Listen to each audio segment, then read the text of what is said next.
Yo, what's up? Share lang ako konting tips tungkol dito sa pagkakagawa na itong taga Montalban. Buti na lang, pamali-palengke lang ni Sir to, pambili lang ng pandesal. Paano na lang kung ni-rice nyo to, Tarlac to Montalban, awit gar. So pagka ganito strong na yan, matic. Pag nabasag mo yan, disable mo na, bypass na. So okay, naka-bypass din naman siya. Gamit ito. Kaso nagsasabaw. Check nyo yung full video pag i-upload ko tong video na to. Na refresh namin. Refresh reset, bali ang mangyayari dito mga kapulido. Naka super flow ba? Kasi yung oil pump nya. So ito yung oil pump nya, stock. Stock oil pump.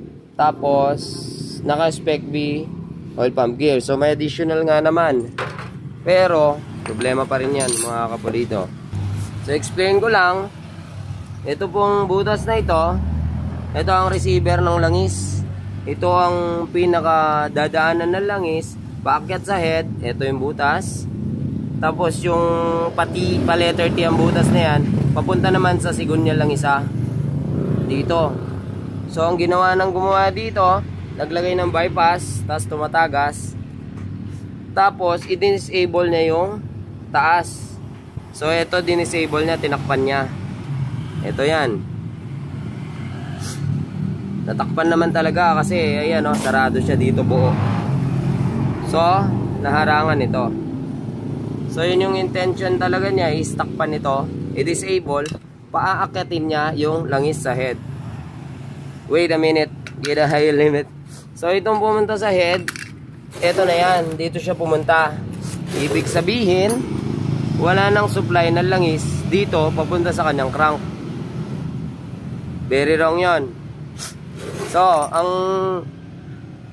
pinaka naging oil source ng sigunyal is yung umakyat sa head, lalabas sa cam, dadaan dito, pabalik dito, return. So ang pinaka oil source ng sigunyal niya is yung tumatalsik-talsik sa loob, at saka yung nag-return galing sa head. Makakapasok sana ng puro dito, okay sana, kaso tumakas muna dito bago makapasok yung sobra doon. So napaka-konti nang pumapasok sa pin bearing at saka nawiwisik. So buti na lang pa-dyan lang yata si Sir nagamit to, hindi na nilong ride. So kung nilong ride nya to, yung overheat sign na yan, mababakbak pa yan. Sayang ang libo-libo.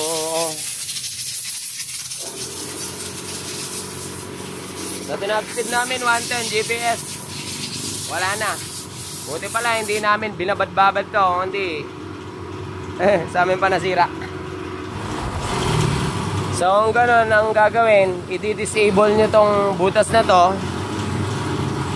Kailangan lakayan nyo ito, pero hindi pwede yun kasi importante tong butas na to. Mas okay ang gawin kung magbabypass ka is ibalik mo rin dito.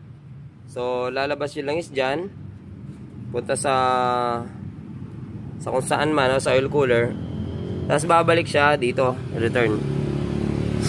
Tapos kung nabasag na ganito, dapat dinisable na lang yan.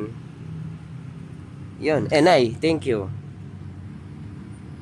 Wrong po ito, wrong. Kung iisipin maigi, i-analyze, very wrong po ito mga kapulido.